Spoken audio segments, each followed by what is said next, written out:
Yes, once again, thank you for coming along this afternoon. As you understand, because of the nature of the situation of a legal process, I am a bit limited in what I can say. But I think the main thing I want to say is that the distribution of the booklet, which was produced by the Australian Catholic Bishops, was essentially an effort to communicate to the Catholic people the explanation for the Church's stance on marriage and in relation to the debate about same-sex marriage and change the definition of marriage. So the booklet was produced by the bishops, and at that particular moment, the Leader of the Opposition had suggested that we have a debate and a vote in Parliament, and so we thought it was an appropriate time to distribute the booklet to help the Catholic people understand the meaning of the Church's teaching about the nature of marriage. And so in my own role as Archbishop here in Hobart, I took that opportunity to do precisely that. It was distributed around all the parishes throughout the Archdiocese. It was also distributed to various Catholic agencies and various people involved with the life of the Church, and also went out to the parents of children who were attending our Catholic schools.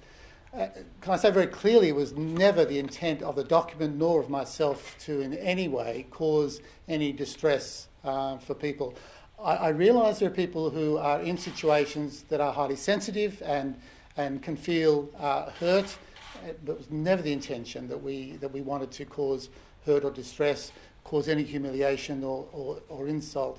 And I'm very keen to see through the processes that are ahead of us if we can find a way forward, particularly with the complainant Martine Delaney.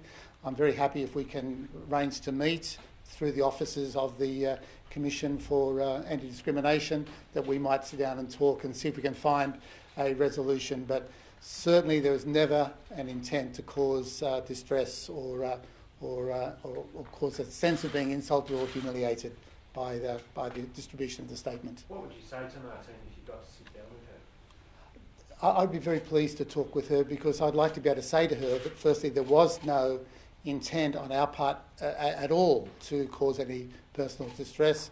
I'd like to reassure her that we have a personal respect for her in her own situation, and in no way do we want to cause her to feel distress. And I'm hoping I'll have a chance to do that.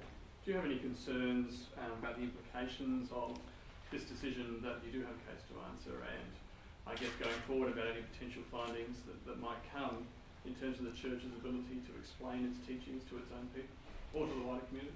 I think, as I said, essentially what we try to do is present my role as a bishop and as a church to explain, not just to make statements, but to explain the reasons why the Church teaches what it teaches.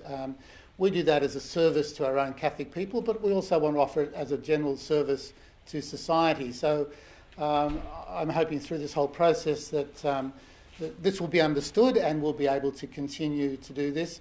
Again, always wishing to show respect for anybody who may hold a different view than ourselves.